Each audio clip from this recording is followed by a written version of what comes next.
Hello मित्रों, तो आज આપણે બનાવવાના છે ગરમીની સિઝનમાં આપણે ખાઈ શકીએ એવી સરસ મજાની નવી મીઠાઈ બનાવવાના છે મિત્રો।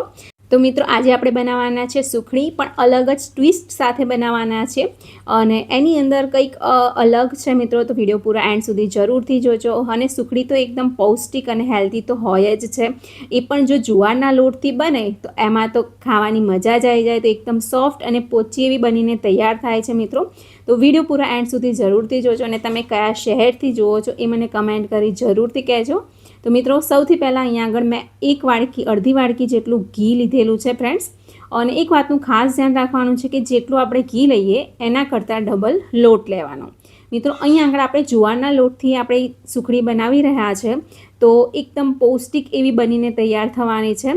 જે જુવારનો લોટ છે એ શરીરને ઠંડક આપે એવો હોય છે। તો મિત્રો અહીંયા આગળ મેં જે છે થોડો લોટ એ છે અડધી વાડકી વધારે અંદર એડ કર્યો છે ફ્રેન્ડ્સ।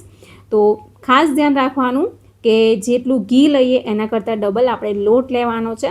તો મેં ખાલી અહીંયા જુવારનો લોટ લીધેલો છે। જો તમે એકલો જુવારનો ન ફાવે તો તમે એની અંદર ઘઉંનો લોટ એડ કરી શકો છો, પણ અહીંયા આગળ આજે આપણે ફક્ત જુવારના લોટની સુખડી બનાવવાના છે। અને મિત્રો ખાસ ધ્યાન રાખવાનું કે ગરમ જે ઘી છે નવસેકું થોડું ગરમ થાય પછી તરત જ લોટ અંદર એડ કરી દેવાનો અને એને સતત હલાવતા રહેવાનું છે। તો મિત્રો તમે જોઈ શકો છો કે એની અંદર જે લોટમાં છે એ આ રીતે થોડા થોડા પરપોટા પણ થવા લાગશે અને કન્ટિન્યુઅસ આપણે જે લોટને છે હલાવતા રહેવાનું છે। એ વાતનું ખાસ ધ્યાન રાખવાનું છે કે નીચે ચોંટી ના જવું જોઈએ।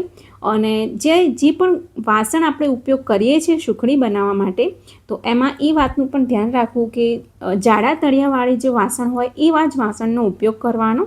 મિત્રો તમે જોઈ શકો છો કે લોટ જે છે એનો થોડો ધીમે ધીમે જે કલર છે એ બદામી થતો જશે। પહેલાં કરતાં એની જે કચાશ છે એ થોડી દૂર થવા માંડશે અને જ્યારે પણ તમે શેકશો લોટને તો ત્યારે મિત્રો એનો જે સ્મેલ છે તમને સ્મેલ પરથી જ ખબર પડશે કે લોટ સરસ મજાનો શેકાઈ રહ્યો છે। તો મિત્રો હવે આપણે કોપરાનું છીણ એડ કરી દઈએ। તો મેં 2 થી 3 ચમચી જેટલું કોપરાનું છીણ અંદર ઉમેરેલું છે। કોપરાનું છીણ નાખવું બિલકુલ ઓપ્શનલ છે, બટ એની અંદર જે ટેસ્ટ છે અને ટેક્સચર છે થોડુંક એવું સારું લાગે તો એની માટે મેં કોપરાનું છીણ અંદર એડ કર્યું છે। જો તમારી પાસે કોપરાનું છીણ ના હોય તો તમે એને સ્કીપ પણ કરી શકો છો। હવે મિત્રો હું તમને બતાવું કે પહેલાં કરતાં આપણો જે કલર છે લોટનો એકદમ ચેન્જ થઈ ગયો છે। પહેલાં તમે સ્ક્રીન પર મેં તમને બતાવ્યું છે, જો આ રીતનો સફેદ છે અને બાજુમાં રેડ થઈ ગયો છે। બસ આ રીતનો આપણે લોટ શેકી લેવાનો છે। અને મિત્રો છેલ્લે આપણે શું કરવાનું છે કે 2 ચમચી દૂધ અંદર ઉમેરવાનું છે। તો સુખડી 2 ચમચી જો દૂધ ઉમેરીશું તો મોંમાં નાખતા જ પીગળી જાય એવી સરસ મજાની સોફ્ટ અને પોચી સુખડી બનીને તૈયાર થાય છે। તો મિત્રો એક વાતનું ખાસ ધ્યાન રાખજો, જ્યારે પણ તમે દૂધ ઉમેરો છો ગેસની ફ્લેમ જે છે એ ગેસ તમારે એકદમ ધીરે કરી દેવાનો અને એકદમ સાથે સતત હલાવતા રહેવાનું। જો હલાવશો નહીં ને તો એકદમ કડક જે કણ પડી જશે, એ વાતનું ખાસ ધ્યાન રાખજો।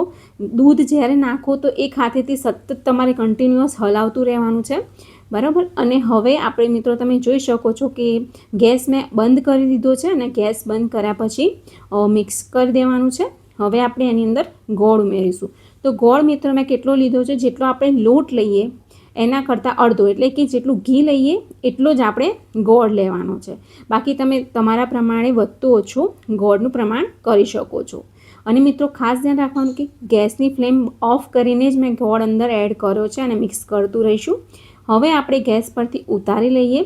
તો જે ડીશની અંદર આપણે ગ્રીસ કરી લેવાની છે, સુખડી અંદર પાથરવાની છે તે, તો હવે આપણે આ મિશ્રણને ડીશમાં કાઢી લઈએ અને વાડકી ઉપર ઘી લગાવી લઈશું થોડું અને પછી આ રીતે પાથરી દેવાની છે ડીશ પર। તમારી પાસે કોઈ કેકનું મોલ્ડ કે કોઈ પણ મોલ્ડ હોય તો એની અંદર પણ તમે સુખડીને પાથરી શકો છો। બસ આ રીતે આપણે દબાવી દઈશું ચારે બાજુથી અને ઉપરથી ખસખસ મેં અહીંયા એડ કરેલી છે। તમે કાજુ બદામના ટુકડા પણ અંદર નાખી શકો છો। અંદર ઇલાયચી તમને જો ભાવતી હોય તો લાસ્ટ સ્ટેજ પર તમારે ઇલાયચી પણ એડ કરી દેવાની। હવે મિત્રો આના જે છે પીસ પાડી લઈશું આપણે। તો અહીંયા આગળ મેં સ્ક્વેર શેપમાં સુખડીને કટ કરી છે. તમે ડાયમંડ શેપમાં પણ તેને કટ કરી શકો છો મિત્રો. તો જોતાં જ ખાવાનું મન થઈ જાય એવી સરસ મજાની આપણી જુવારની સુખડી બનીને તૈયાર છે મિત્રો. એકદમ હેલ્ધી અને પૌષ્ટિક એવી બનીને તૈયાર થાય છે. મહિનાઓ સુધી તમે એને ખાઈ પણ શકો છો. તો એક પીસ તમને કાઢીને બતાવું સુખડીનો, તો તમે જોઈ શકો છો મિત્રો, એકદમ સરસ એવી પોચી અને સોફ્ટ બનીને તૈયાર થાય છે. તો આ સુખડી બનીને તૈયાર છે મિત્રો. આજનો વિડીયો તમને કેવો લાગ્યો કમેન્ટ કરીને જરૂરથી મને કહેજો. તો મિત્રો હું તમને સુખડી મેં તમને આ રીતે બતાવી, પણ એક વાતની હું તમને કહેવા માગું છું. અને આ જુઓ ફ્રેન્ડ્સ, હું તમને તોડીને બતાવું કેટલી સોફ્ટ બનીને તૈયાર થઈ છે. એકદમ પોચી એવી બનીને તૈયાર થાય છે. હા મિત્રો, તો મારી ભૂલ શું છે હું તમને લાસ્ટમાં તમને જરૂરથી કહીશ કે જ્યારે તમે બનાવો તો તમારાથી ભૂલ ના થાય. અને ટેસ્ટમાં મિત્રો ખૂબ જ સરસ એવી બનેલી છે. અને મિત્રો હા, અહીંયા આગળ જેટલું ઘી લો તમે એટલું જ તમારે લોટનો ઉપયોગ કરવાનો છે.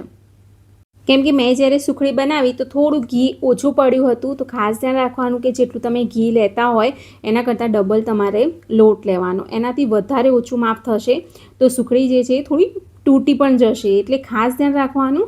અને સુખડી બને એવી તમારે જાડી રાખવાની એની લેયર. મેં એકદમ થોડા પ્રમાણમાં બનાવી હતી, તો તમે જોઈ શકો છો આ રીતે પાતળી બની હતી. તો જુવારની જે સુખડી છે એ થોડી આ રીતની બને છે મિત્રો. તો એકવાર બનાવી જરૂરથી ટ્રાય કરજો, પણ ટેસ્ટ ખૂબ જ સરસ લાગ્યો હતો ફ્રેન્ડ.